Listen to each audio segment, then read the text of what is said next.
Good afternoon, everyone. We'll be getting started right now. Thank you and welcome to the Future of Carbon Management Lunch and Learn. We have a very exciting program for you today, but let's get things started with our safety briefing from Officer Bender.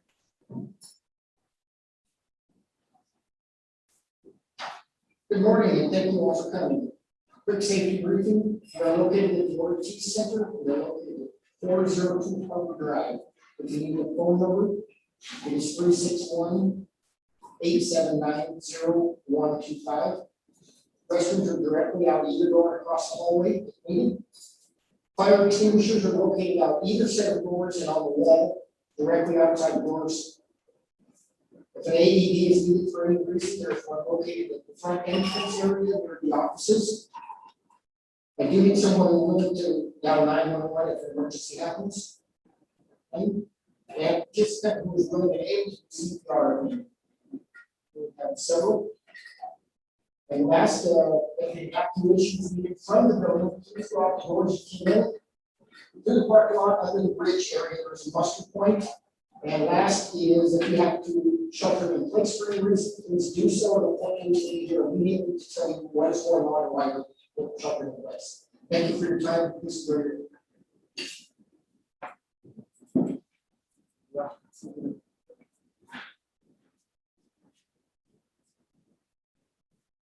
Okay, welcome everyone. Thank you for taking time to join us for the Lunch and Learn. Today's event is presented by the Port of Corpus Christi, and we're ecstatic to bring some seasoned experts here today to shed light on a few trending topics, such as carbon capture and sequestration. One of those authorities, a person exponentially smarter than myself, will actually serve as your moderator. He will introduce our special speaker and then open up the forum for Q&A. But first, I'd like to give you a little bit of background on this individual. He is the first ever Chief Strategy Officer for the Port of Corpus Christi, and he actually ascended to that position from Director of our Planning Department, where he oversaw all strategic planning, master planning, land use planning, GIS, and federal state grant administration. So basically, he knows a lot and does a lot. Prior to that, he held the Regional Metropolitan Planning Organization for the Coastal Bend, and in his current post as CSO, he continues to oversee all planning functions in addition to environmental programs. As a certified Envision sustainability professional and environmental scientist, he's actually the perfect erudite scholar to facilitate our discussion today. And of course, describing Chief Strategy Officer Jeff Pollock, a man our CEO Sean Strawbridge aptly renamed the brain of our operation. So ladies and gentlemen, without further ado, please join me in welcoming Jeff.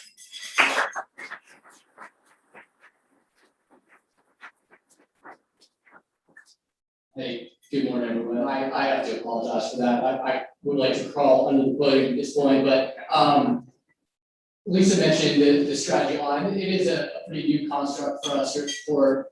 She mentioned some of the things that roll up within the strategy line, but suffice to say, anything that is sort of odd-shaped and new for us as an institution tends to follow the strategy line. Our relationships with local academic institutions, all things environmental planning. Essentially, anything that's fun to play with, we get to do.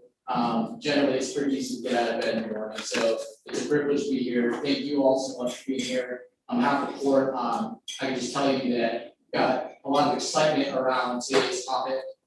We really see this as an opportunity to learn together, shoulder to shoulder, and to explore opportunities for collaboration around a shared need. With that, maybe I'll just share a little bit about what we as an organization have gone through over the last 5 years, what brings us to this point today, and really what we hope to accomplish in having Dr. Michael join us. I'll try to limit these comments to 50 or 60 minutes, make sure I leave him solid 5 or 10 minutes to present after me. So,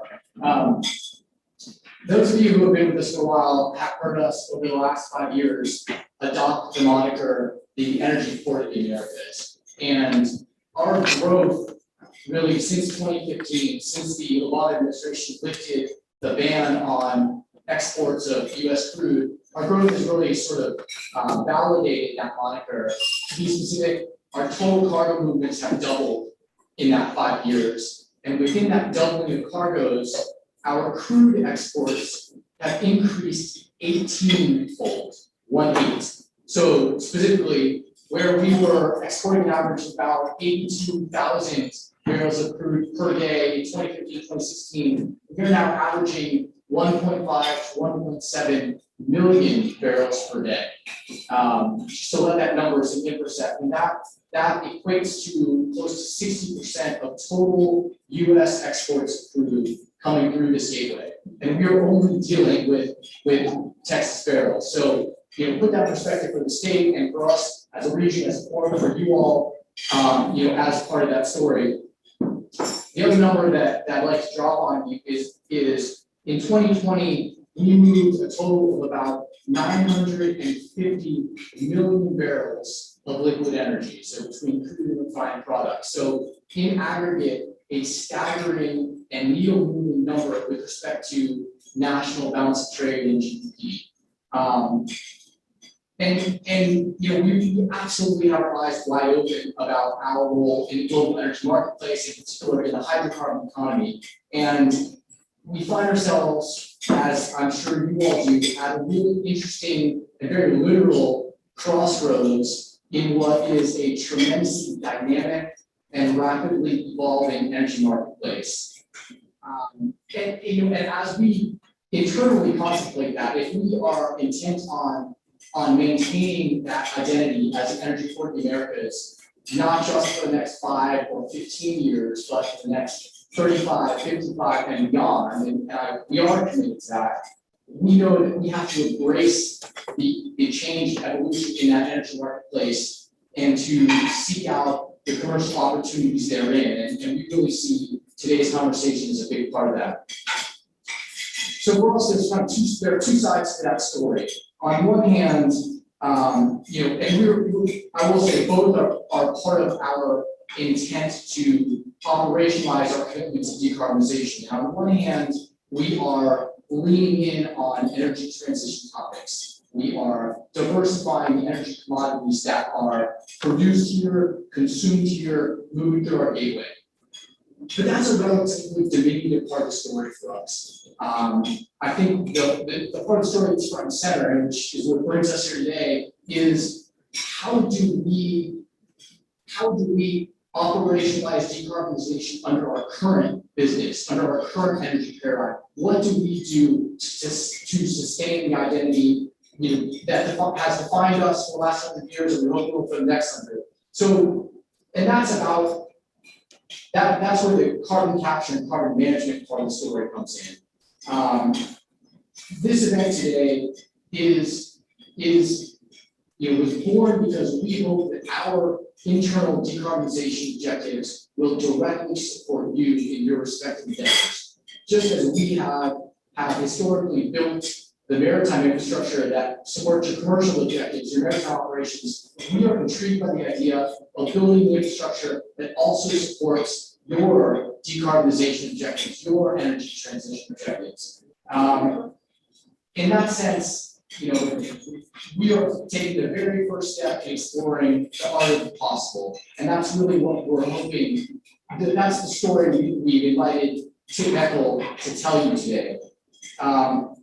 Dr. Meckel is coming to us from and this is where I need to refer, I noticed, because there are a lot of names in TIP's affiliation. The Gulf Coast Carbon Center at the Bureau of Economic Geology, which is housed at the University of Texas at Austin. Tim holds a master's in geology from the University of Montana and a doctorate in geology from UT. His previous posts include a stint teaching geology at Colby College, as well as work as a Mendenhall postdoctoral fellow at the U.S. Geological Survey.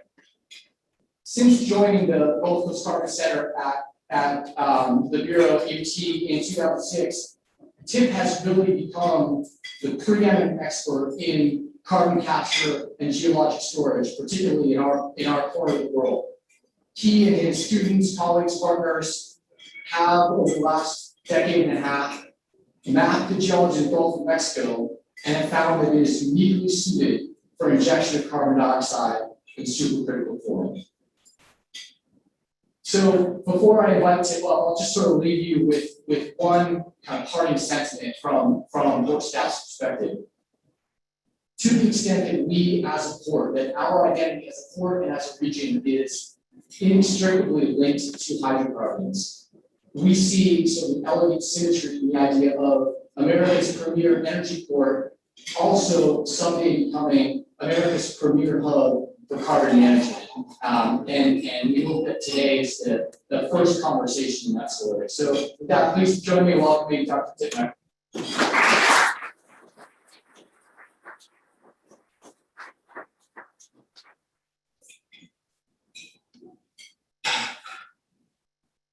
All right, thank you very much. It's a pleasure to be here. Thanks to Chuck and the rest of the board for invitation to come. Share some thoughts with you on this topic.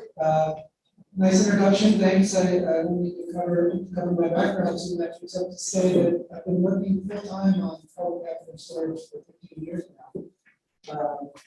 And that's with a group that's probably the largest group on the topic in the United States, Northwest Carbon Center, which is under my student to geology. So we have 8 or 9 full-time scientists working exclusively on this topic. The center is funded in part by an industrial consortium that we meet twice a year. So we're a very applied research group. I'm not a professor, I don't teach, I raise money at the university and do research. So our group is pretty diverse. We cover all kinds of different topics beyond the support from the center sponsors. We're primarily supported by the U.S. Department of Energy and the National Technology Lab. So over the course of the 20 years of existence of the center, we've graduated from sort of regional geologic studies to actually doing demonstration projects. The center was the first organization to actually have a fully transparent CO2 injection and monitoring project in the United States, and that was back in 2004, 2006, and that was in Liberty County, east of Houston. That really kicked off a period of time in which we moved from the theoretical into the active. So we were very interested in developing field programs to test technology to do things. So I came in right at the tail end of that, where really my first role was to sit well. And that was so exciting for me because I came there not to sit behind my desk, but to figure out how to do things. And it's pretty hard to do that from behind a desk for very long. So that was a really good introduction when we got me fired up. And so since then, we've managed to spend about $75 million doing money to develop projects in Texas and also neighboring states related to this topic. So we have an immense amount of experience on this. It's not a new topic in the research space. In fact, I would say it's now pretty much pre-commercial into early commercial at this stage. And hopefully that's one of the takeaways that we have today. Let's see. This is that's right. There we go. So you've now heard a lot about the energy transition, I'm sure. You might be sick. But every week, every day, there's another, one major Fortune 500 company making some kind of announcement about being carbon sunk by 2070. And some of your own corporations may have made statements like this as well. And they're great. They set up a target, as they say. So target know what you're shooting for, and then put the target out there. So one of the things I want to point out in that second set of lines there on the tech companies is that this isn't just a core traditional energy sector topic. This topic expands through the entire economy. You have United Airlines working on this. You have the IT companies working on this. You have just about anybody who has a stake in the economy participating in this conversation. So 10 years ago, I wouldn't have made that statement. I would have said, yeah, it's pretty much an EV, refinery / petrochemical electricity generation thing. No longer. The demand for understanding how to work on this problem is spilled over into every sector. So, in my opinion, this transition isn't about what energy sources we're going to use. We're going to continue to use the ones that we know well and work well. But it's just an evolving focus on the carbon intensity and where we can get big gains on reductions in emissions. So I think CCS is basically a biggest hammer in the toolbox. You can chase all kinds of other ways to improve efficiencies or temperature renewables or all number of things. But in the end, CCS is big hand. And at this point, there's not really a major entity out there that's respected that would say that you can get anywhere close to any of your goals without a pretty significant component of CCS in there. So there's a lot of stuff going on the Gulf Coast, and I just grabbed a few of the headlines that passed by me recently. I'm going to report here is working on hydrogen and solar. You probably followed the news expecting in Brownsville and the partnership with Oxy and WCI, the Oil and Gas Climate Initiative. ExxonMobil had that massive hyperbolic announcement in the Houston area. So that was pretty significant in terms of just getting more eyes on the topic, of course. More recently, Talos and Storega have initiated a collaboration to do storage in state and federal waters offshore Texas as well as Louisiana and Mississippi. Denver's exploring how to expand their CO2 pipeline that exists in the southeast part of the state now. They just hired a new board member that came straight out of CCS in the industry, so they're back on the page. Tellurian is going through a bunch of development, so anywhere there's an energy announcement in the Gulf Coast right now, there's actually part of the topic, and there's actually part of it.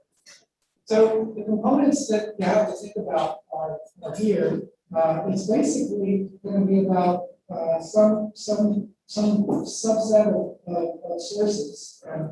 As I mentioned a couple of times, before not all carbon emissions are created equal. There's all different kinds of processes. Each one maybe requires a different kind of capture equipment if they exist. Maybe they're popular and demonstrated. So there's a lot of different along. So and then from there you go into a transport phase where you've got CO2 hopefully in the dense critical phase, and you can move into a place where you can inject it into the subsurface. And that could either be in like an advanced oil recovery project, EOR, where you inject CO2, it's miscible in the oil CO2 come up, CO2 comes back out, so back in the ground, and just rinse the reservoir to get solvent. So you can do small oil that way. There's a lot of projects that proceed. In terms of state experience injecting CO2, Texas is the world leader. We've been injecting CO2 on a permanent basis for 50 years. So there's no other state that has more experience in how to design, transport, and inject CO2 in the United States. So we're the best in that regard. I did mention here, I put on my own tag here, I think ship transport will come into play on CO2. Got two countries globally designing CO2 ships to transport right now. A lot of this has to do with not returning the vessels with something rather than empty. So that's happening both in Norway and in Korea right now. On the technology capture groups for carbon, this is where I get a little bit out of my realm, but I do listen to a lot of it over the years, so I know a bit about it. But there's basically a bunch of different techniques that we can use, and this is all for the process chemists out there to think about. And so this is what I mean when I say not all carbon emissions are created equal. If you want to get after them, there's all kinds of different ways to do it. And each industrial process might require a fairly unique one. So I mentioned amines, but there's a bunch of other stuff out there that can work. And even some really interesting things like mobile frameworks that are coming along. That's really truly in the research space that's coming along right now. So I don't have a lot to say about this because it's not my specialty. But I can tell you that there's lots of existing technologies that are licensable and deployable to that. So what are we talking about in basic terms? We've got different places that can put CO2 in the subsurface. Probably the most important thing to remember if you're not a subsurface kind of minded person, we're not talking about the shallow subsurface. We're talking about putting this back down into the 5,000 to 10,000 foot range, where most of our hydrocarbons come from. So it's not in the shallow subsurface. This isn't even a lot like methane storage if you're used to that. We're talking about showing dense space. We can go, lots of different types of rocks and formations in the subsurface. I would say for the Gulf Coast, the two primary ones are the depleted oil fields and what we call the Sicilian formations. Those are the rocks that are down there with pore water that's saltier than seawater. And when you put CO2 in the ground, you're not putting it into a cavern or a river, you're pushing it into the pore space of the rock. So if you were to drop water on a rock or a brick, you would see some of that water soak into the rock. That's the porosity that exists. In most of our subsurface sandstones in the Gulf Coast, the porosity can be upwards of 25%. Sometimes 30%. That means that on a per volume basis, like the size of this room, 25% of it would be open for use, right? Not minerals, not rock, but space. That's our percentage of everyone. It's the truth, and that's why all investment companies are supposed to go back. We just need to be able to push the water out of the way, so we don't get that pressure. How much CCS are we really going to do? This is a question that I've asked many times. So this is a figure that's out of the National Petroleum Council study that I participated in, and you can see these different wedges of ways to reduce sort of what our projected emissions might be. So each color represents different things like efficiency or renewables. And by the way, I've seen so many versions of this plot that you shouldn't trust any. They're all just guesses, right? And they're guesses based on what's happening today or last week. But you'll always see CCS in there, somewhere between 10 and 15% of what's possible. And I personally believe that it's probably much likely to be a lot higher.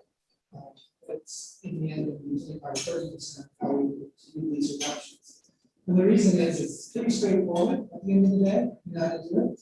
And it's pretty much verifiable and measurable and monitorable. So I think it's a pretty straightforward way to achieve the reductions fast. But if you think about what we're really talking about, and for you people in the gas business, I'll apologize. The conversion is basically 19 MCF per ton. I use 20 because I'm lazy in my math. But essentially, I'll talk about it in tons. And in the end of the day, we're talking about globally, we're talking about gigatons of CO2, which I'll just put it in perspective. A good sized gas field with subsurface would be about a TCF for a given feet. We're looking for lots and lots and lots of those. And if we know the history of the Texas Gulf Coast, we have lots of hundreds of TCF fields and some TCF fields, but 10 TCF is very happening out there. That's part of our work is to figure out what the real limitation or is it just the way that our data is going to enhance that. So we'll be up to like 6 to 7 gigatons per year, say by 2050, if this all plays out the way that many believe. By the way, this is IEN, International Energy Agency. These are all, this is not stuff that is coming from a research group. These are pretty thoughtful groups that are out there that are making these determinations. Also, key point, we've already done a lot of CCS, so it's not new by a long shot. In fact, there was a CO2 study done in 1980 on Leeds Island over there in Louisiana. I mean, we've been thinking about this for a very long time. It's just we didn't really get going on it until about 20 years ago. But these are all places where the U.S. Department of Energy has spent money over the last 20 years. And this really comes out to like billions of dollars spent working on this problem. So we've got a lot of US-based activity, of course, but we participated internationally. I participated in the California project in Japan, actually. I actually collected my own sexual procedure there. I was part of it really well. I know the Schnorr project, the Schleifer project really well. I worked in Norway, I know what it likes. But we've done a lot of CCS on it. So it's not new in that regard. This is another way of looking at that same kind of information where you're looking at sort of timeline on the horizontal axis and then the different sectors on the vertical axis. And so you'll see that most of what we've done in the past was all natural gas related, right? These are all natural gas processing projects that occurred in the past that scaled to the size of the project. And then you'll see as we move forward, we're actually seeing a diversification into other areas, right? So a lot more interest in power generation. But I will tell you that CCS is not just the first Western power generation technology. It actually applies across this entire spectrum. Steel and cement cannot be decarbonized without CCS. So we have some things that we absolutely have to use this technology. So now there's about 19 facilities globally doing this. 10 of them are in the US. They're doing about 30 million tons a year. Isn't that much? You want to get to a billion ton per year at some point in the future. We're talking about scaling up by at least 1, not 2 orders of magnitude in a pretty short period of time. So that's the challenge, is the timeline and the cost. Where are we getting this stuff from? Well, right now, the vertical axis here is dollars for capture cost, more or less, and the horizontal axis is like how much might be available. It is determined by EA. And you'll say, oh, for like 20 to 25 bucks a ton, you can get a lot of CO2 out of natural gas prices. Sure, and that's actually where the carbon credit, and I'll get to that part later, the tax credit, is priced right now. So it makes sense to do this. And as you move up into these other areas, like ammonia, ethanol, hydrogen, you'll see that the cost climb, but so does the credit. So eventually, the good price to make it attractive to the opportunity. So this is part B of not all carbon emissions are created equal. They're costing differently as to the technologies. Okay, we have some good existing examples in Texas, and if you're not aware of them, I'll just run through them real fast. The DOE helped Air Products with their SMR facility in Port Arthur. And the CO2 goes into Denver's main sewage pipeline and it's moved over to Hastings Field in Southwest Houston for a solar project. Very successful project, on time, on budget, made money until the oil price crashed. So it's not that viable now, but they are actively looking for other ways to deploy that CO2 now. And they're looking for a lot of the sailing storage project, not even storage. But the cogen part of this project is where a lot of the costs come from. So we need a parasite load capture. We want to make sure we've got some additional power. How you power it becomes an interesting conversation as well. Another one that I find really interesting, I talked to this group a lot at times. There's a demo in the port, southeast of Houston, where they're basically implementing what's called an element cycle, where they're generating electricity from methane with essentially zero emissions. And how are they doing this? Well, they're actually using CO2 as the working fluid in the turbine system. They're recycling. So they're bringing in oxygen, CO2, oxygen combustion, and then recycle. So kind of novel. It does emit a little bit of CO2 as part of the process, because you're bringing in new oxygen, so you got some CO2. So that part comes off at high pressure and high purity. And that's exactly what you want for low capture costs. So these folks are now out trying to basically figure out where they can put these plants around the world right now. They made an announcement a while ago that they're partnering with Oxy in the Permian Basin. Pretty interesting story. Kind of relates to CO2 demand more than electricity. So the idea is basically like, can we use our single gas to make electricity that we don't need, but we want the CO2? So when we use the electricity, well, why don't we feed it into like a direct air capture unit and see if we can get more CO2 out of the atmosphere? It's kind of clever, taking a stranded product and basically trying to generate something really clever, but I'm not sure that is fully baked as people think it is, but apologies to anybody who's really bullish on it out there. Lastly, the Petronova project in Texas. This is an extremely large coal-fired utility when it's widely lignite. And basically NRG and Mitsubishi Heavy Industries partnered to build an entire cogen unit and capture unit. And that's what you're seeing here. And they used a lot of DOE funding to get the CO2 captured. If you drive by, you can actually see this from the road as you go by. But it's capturing 90% of the CO2 at 99% purity, and that's only off of one of their boilers. And so that to me is to push harder to enhance our recovery at, the building now, the Western Street down in this part of the place. So there's a community pipeline. This project, we had also heard, was recently kind of been shuttered, but that's again because of the oil price, making it not viable to continue to run it. There was nothing wrong with carbon capture part of the project, it weren't just right. It was expensive, but it was a first of its kind also. We do have some other examples of like gasification, because they're actually the best knowledge out there. But this was a pretty interesting one.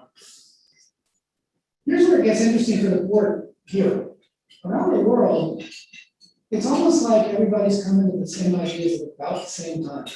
So around the North Sea in Northern Europe, there's a whole lot of activity right now. And so if you were just to take a handful of those things, the upper right is what's called the Northern Lights Project, which I mentioned before.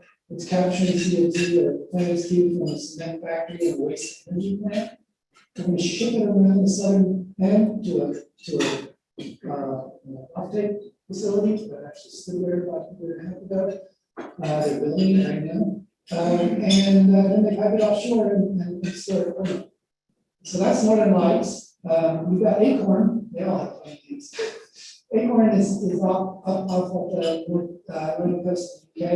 And the idea is to decarbonize this big industrial sector in that area.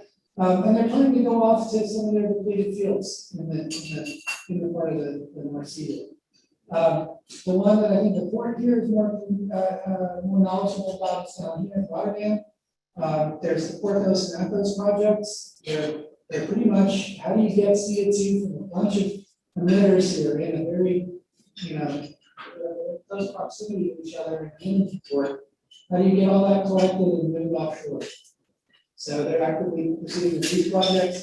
And this is the Teesside project in the other part of UK, where they're also trying to decarbonize Teesside and Hungary. And they're going to go offshore with CO2 there as well. And these are all pretty substantial projects, right? In terms of support and investment. So these aren't small lifts by any means, but this is the pattern that we're seeing. Is that we're going to the energy hubs, trying to work on those, and in many cases they're at the coast, and so it often makes plenty of sense to go offshore. I mentioned the Japanese project. I like this one a lot, and in part because here's their big energy import facility. I think these are all coal stalls over here. But this is the natural gas part of their energy port.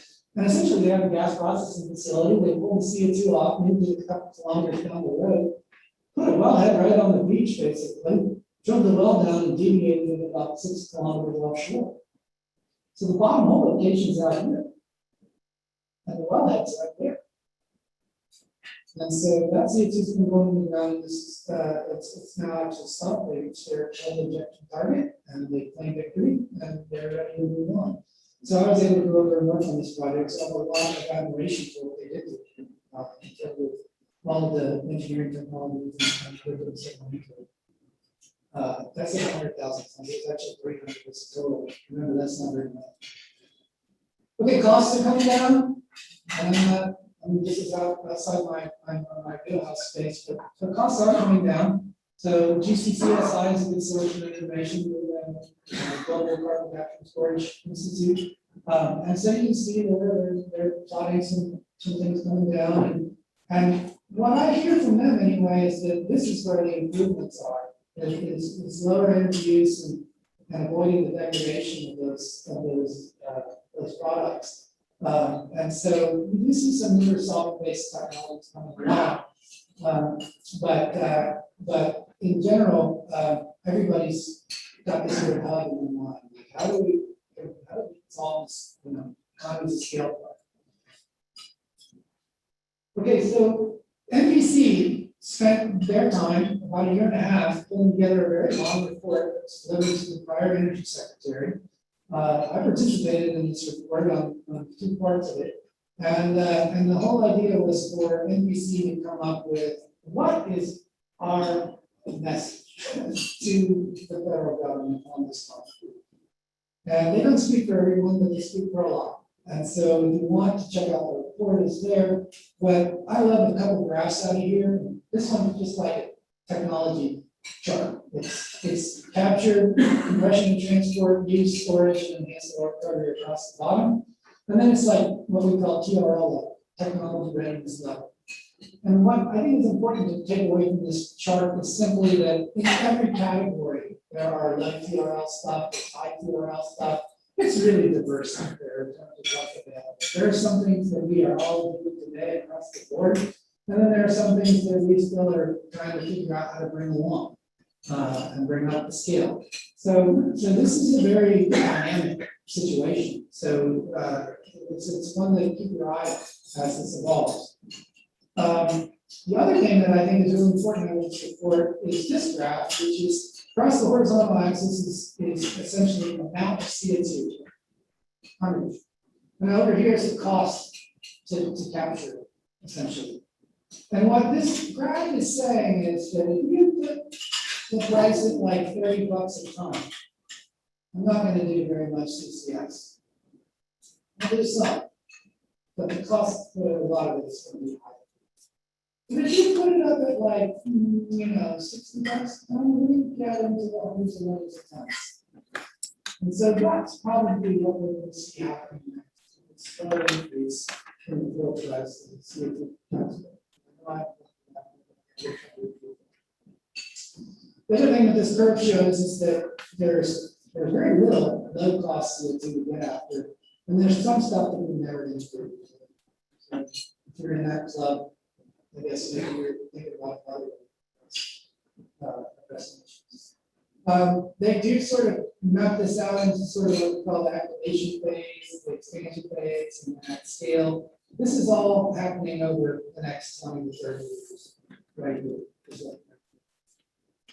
So, simple message: $4 per ton means more stuff gets done. Oh, that's a good rhyme, actually. It just came up with that. Sometimes simple messages. Okay, I won't talk a lot about enhanced oil recovery, partly because this is like a really well-known topic. It's not a research topic really. We don't work on it that much, although we do work on a lot of settings. But the idea here is that you can basically stick CO2 into the ground. The retention is demonstrable. So we know that some CO2 is left behind. And the idea is if that CO2 is industrial, then you should qualify for pursuing whatever the method is for keeping that CO2 out of the atmosphere. So oil projects are a very good way to do this if the economics work out for you. Remember, you've got to bring CO2 to the field, distribute it out to all your wells, work out oil wells, put in the recycle station. I mean, it's costly to get some time. So that's where the price of oil might drops for 3 years and the project becomes pretty handsome. So high capex. So and also the profit is tied to the oil price because the credit for doing this sort of stuff with carbon is less than if you just basically doing exposed. Okay, the other thing I participated in the last couple of years that has been really interesting is that the Society of Petroleum Engineers put together what they call Storage Resource Management System, SRMS, and it relates to a prior document that was developed called the Petroleum Resource Management System. And essentially what it is a way to quantify resource. So in the PRMS, it was about how do you quantify crude, probable reserves, etc. And so the idea was, let's make another uniform kind of clarity document that would allow people to understand how to compare storage calculations. Because I'm going to tell you, I've got a 10 megaton storage site, and next probably going to want to do some due diligence on that, right? So this is where we get into sort of the SEC compliance part of this. So there is a method out there that's probably going to be used by at least some communities to compare apples to apples. capacity is. It does exist, and they're gonna go on the road show you and train everybody up on the trees. So, I guess my point here is, this is what I call backhoe storage. It's a calculation you can make that people can review and fight with, but eventually can be. If you know anything about how you kind of list things, these are prospective storage resources, contingent storage resources. This is actually capacity that's either proven probably possible. This is a bunch of terminology.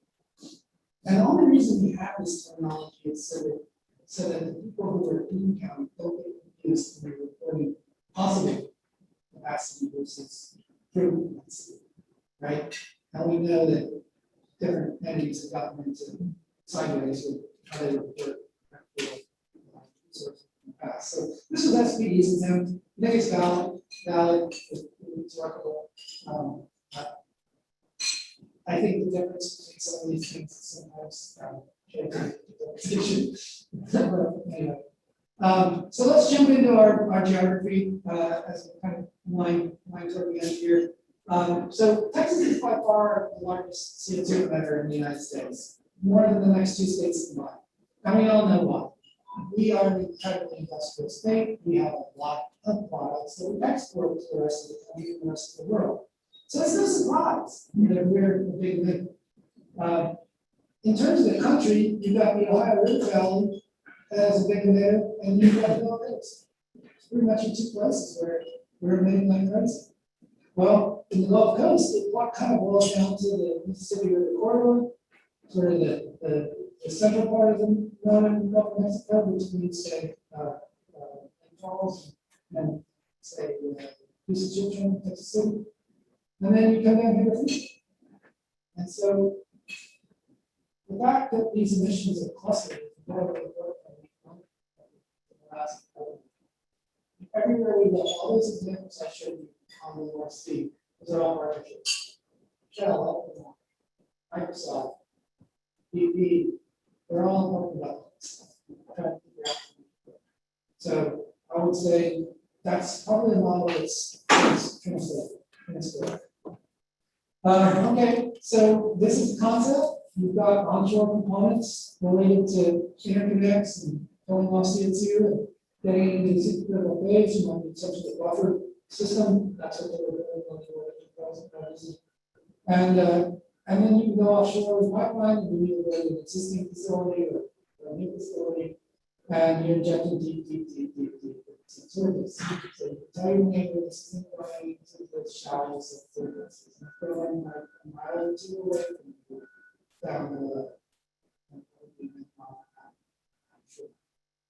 and so the goal of the subsurface scheme is to make sure it's sensitive.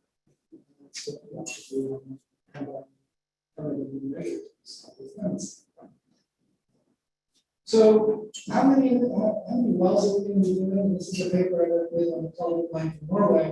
And I think let's just ignore the upper curves because they're just versions of the lower curve. The lower curve, these dots, this is how many wells we drilled over time in the Texas state waters. So we obviously didn't start in 2020. What I cleverly done is I just put all these first 10 numbers stuff in 2020. Let's start drilling CO2 injection wells. That's possible. Well, we know that's possible, that curve. These plateaus probably relate to oil price fluctuation or something. But we know that this grows exponentially. These are log scale. So within about 10 years, so say you had a 2030 goal, it's pretty sensible to actually get 10 miles. I think we were way better. We already learned all this. Did we forget it? No, we knew not to this. So I would say we go faster than that, but by 2050, you've got hundreds of wells out there. Well, how much CO2? If you just put a normal amount of CO2 per year in each of these wells, work it up, that's this axis over here, you got about a gigaton of CO2 by 2050. That's pretty interesting. That means that all of those IBA records that we were talking about, all those big numbers, you only need about 5 places in the world to be doing slightly more. This is actually the Norwegian case. The Norwegians drill walls in the sea faster than we do in Texas state waters. But the top curve is the Gulf of Mexico. I mean, within 30 years, we put in tens of thousands of wells in development. We've been at the same scale for CCS, we'd be getting hundreds of units in there. I doubt we're going to be doing that alone in Gulf of Mexico, but my point is, we need about 4 or 5 areas to developments. We pretty much get a big global model. So that's interesting. Everybody meant to do this. You don't want to do it very good. The oil and gas climate initiative is a great name you may not be familiar with. It's 12, I think, plus 13 companies. They control about 35% of the total production.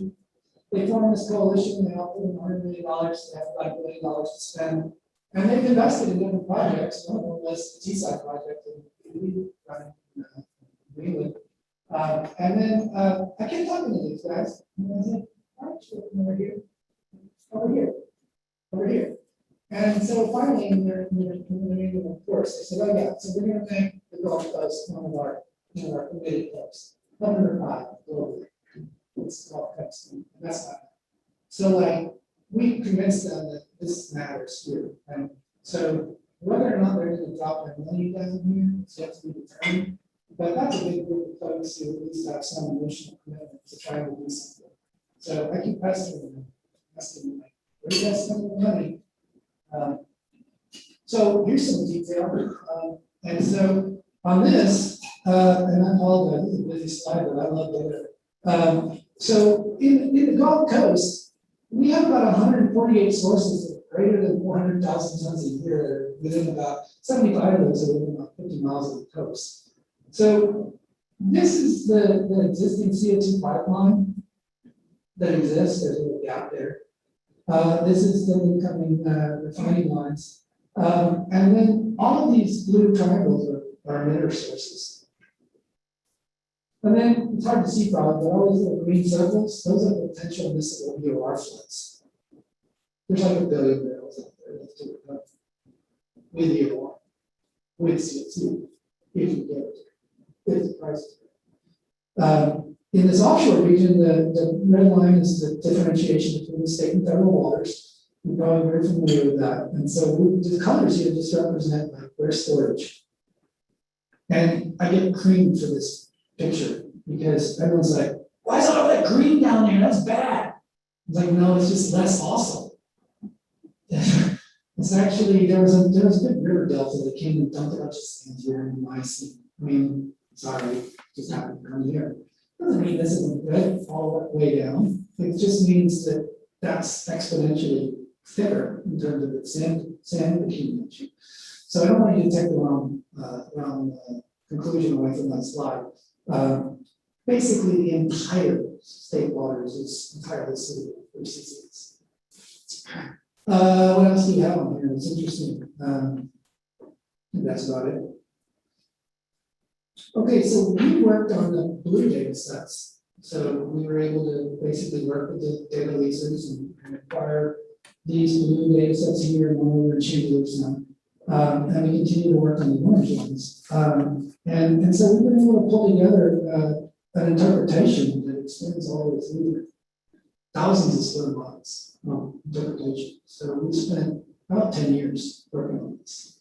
So I'm not coming to you with a half-baked product. I put a lot of time and effort into this, so I believe it's an answer.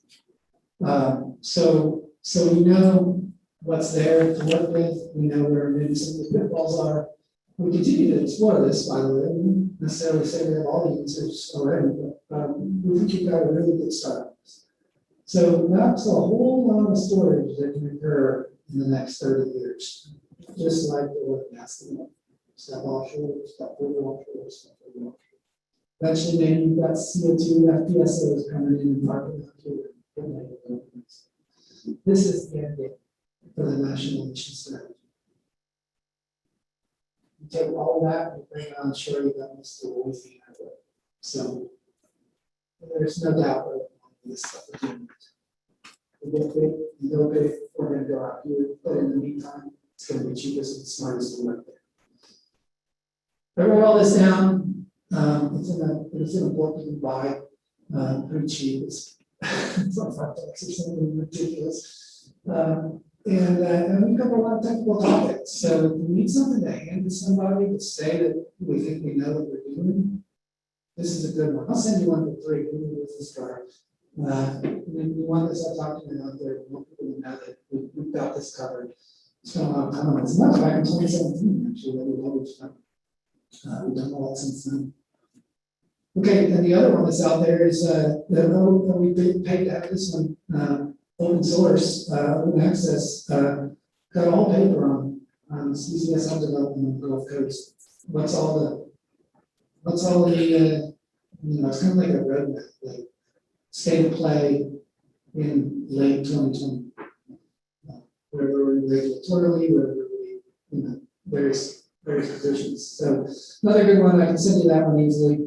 Oh God, that's the same busy map again. I guess the point is, see how much green there is in the background image? It's all data. Like if we were being asked to put away this much CO2 like 30 years ago, 40 years ago, we would be like, God, I don't even know it's out there anymore at this point. There's somebody who has every square mile of this thing. You can go look at it all. So it's actually happening at just the right time. Like we're being asked to do the thing that we need to do at a time when we can actually have all the information we need to do it. So luckily. Okay, I do work up individual sites, and I don't want to belabor this because it's kind of technical, but like in one of our examples, I was finding individual stands that I could put like 5 to 20 megatons in. And I was finding thick sections that I could put even like 80 or 100 megatons in. So if you got a facility of making 1 million tons a year, I mean, even individual sand bodies, sand layers that exist in room saying over many square miles, it's going to probably do it for you. So, so this is how you go into capacity assessments, calculate this stuff up, figure out like how much CO2 can you really do. Okay, we're winding up. I'm going to take you through 45Q pretty fast because everybody else has a bajillion questions, and I'm not definitely a tax person, but the form exists. It's not that long. It's on one page. Tell me what to do, it's long for it, and then on we go. So what is this? So way back in 2009, I think it was, they established a Section 45Q tax credit. So if you're working with CO2 in the subsurface and it was from an industrial source, you could get a tax credit. This is exactly what they did in the solar business, right? Creates solar tax credit, tax equity investors come in, off to the races. So nobody really paid attention to this back in 2009 because it was priced so low that nobody cared. And also waxing market fell off the bus and we went on with healthcare. So I guess in the end here, what this amounts to is if you put CO2 in the ground that's from an industrial source, you can get a credit. So like, it's not really a form. Let's get to what we do. We need to utilize it, we make a product. And I hope people will figure out how to do more of this. This is kind of stupid to be sticking this stuff in the ground. But most of this relates to the storage stuff and solar recovery and or basically disposal, saving more emissions. Okay, and I'm mindful of time, so I actually want to show you the numbers because this is where actually the rubber hits the road. So a little bit complicated, but across the top here are the sources, right?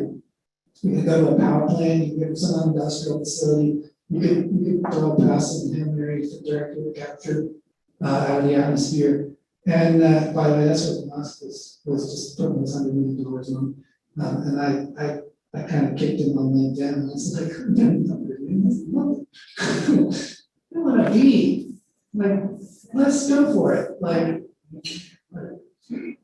so if you're going to do dedicated geologic storage, these are the minimum amounts in thousands of tons you have to capture, so the amount you have to get. So if you want to go out to a power plant, you need 500,000 tons. If you want to go to an industrial facility, 100,000 tons is enough. Pretty much there's a lot of places doing 100,000 tons of more. If you do it for storage, numbers are the same. If you want to do something else, like make something cool like cement, then you don't have to work with as much because they're doing 7 months use. The costs are actually the same, are most for the storage part, saline storage.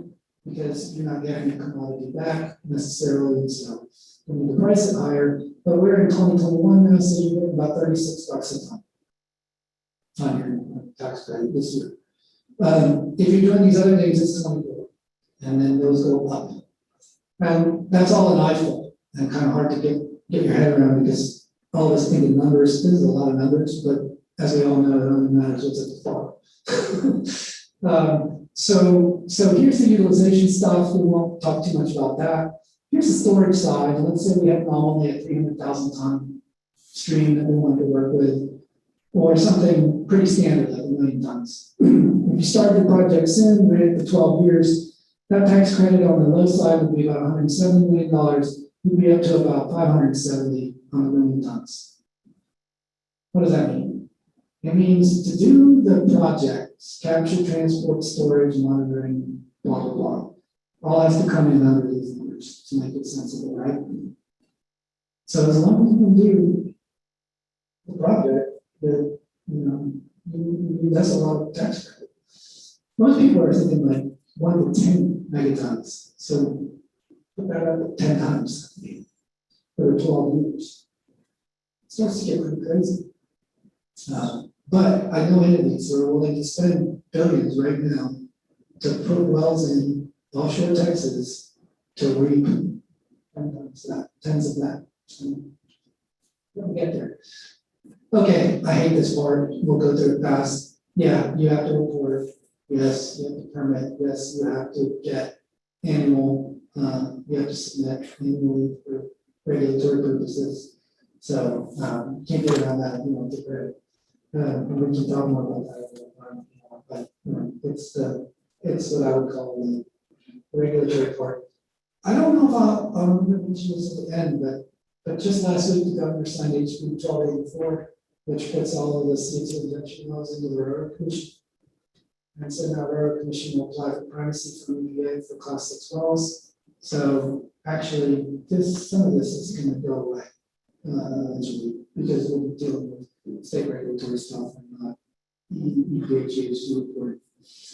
Okay, the game is on, guys. It's a flip. Back a couple months ago, General Land Office released an RFP for leasing offshore Jefferson County for CO2 storage project development. They closed it. They gave them 6 weeks to submit an RFP. They got applicants. They're supposed to shortlist them this week, maybe next. They're supposed to be entering into short-term lease agreements sometime next month. So by saying in July, somebody's going to have a lease out there to develop a CO2 storage project. And I know you guys are thinking, why Jefferson County? What happened? I made that recommendation, and it was pure coincidence. About 8 years ago, I met people who, and some of our industry sponsors work over here. We were having conversations, and so when the GLO asked, where should you do this first? I said, well, it's all good, but if you do it there, I know you'll get applicants. And I know you really just talk to them about it. And they did, and they did. They got applicants. They released their applicants, that piece is very soon. The rest of the coast is open too. I wrote that letter of recommendation as well. So they can open up the rest of it whenever they want. It's either by request or maybe some other process. I actually don't thought about that much. They're off and running. But this is real. I mean, this is going to happen all the way down the coast pretty soon. I wouldn't be surprised if people are chasing this all through the summer and into the fall. Okay, what could it look like? So this is the dreaming part, like Friday afternoon, staring out the window, get out to bed. What can we do here? So this is me just drawing lines. It's stupid. But until you do this, things to me aren't real unless you start to visualize them. And then once you visualize them and dream them, you can try and go do them. So anyway, I'm not sure this is as valid as I thought it was one day, but it's possible. The real game is to go out to that state water so we can get the storage complex, large area, multiple projects, link them up, run them around, maybe do some environment by Also, no reason to kick that out, but they will, it's plenty good. We didn't get it to work. I think I added up about 16 million tons. And for those payments, many of which you guys recognize. So that was my stab at it. I thought I'd be surprised. Yeah, I guess when I do this 4 years ago, it actually is hardly changed. I added a couple new ones, but it's basically been the same for about 4 years. So I guess if circumstances had been different and somehow my cousin knew somebody that lived in Corpus and I had met different people at a different time, I would have recommended Corpus be on that first RFP list, but that's just history. Things happen for weird reasons. So doesn't mean it's not great. It just means at the time I wasn't, really progressive. So here we are today. So also, to the summary here, this is where you can really differentiate or get into competitiveness and basically support the existing industry, right? And you can use this to retain jobs, to grow new jobs, to attract new industries, to they'll have a carbon solution. I think this is going to be a new page of the competition space. So all of you are familiar with deepening ports. I shouldn't talk about the bridge at all. But this is just another way you can do it. And you're competing globally. So Rotterdam is competing for wind partner. So this is kind of where things are headed. We know how to do all this. The technologies are there. We don't have to do new stuff. We can do it. And those financial incentives, we'd all like them to be a little bit higher. There's some other things afoot for trying to incentivize it a bit more. I think a lot of people would like to see a low carbon price and not some sort of tax credit / whatever business. And that's minor action model. So, but they're feasible now with those numbers. And the best part about that is economies of scale really start to add up. So yeah, you can spend the money to do it for yourself, and you'll get that 300,000 ton number. But imagine if you can get the number with 3 million tons. There's so much more. So I'll leave you with that. Hopefully I didn't go too long. Hopefully you got a chance to finish your lunch. And really appreciate the opportunity to be here. I talked to a lot of scientists and we're sick of talking to ourselves. There's very little new under the sun in our world. We get it in new shape. There are some interesting problems with but thank you guys. Thank you for your time and really taking the time to think about this topic and how it might impact the port here and all of your business needs. So thank you.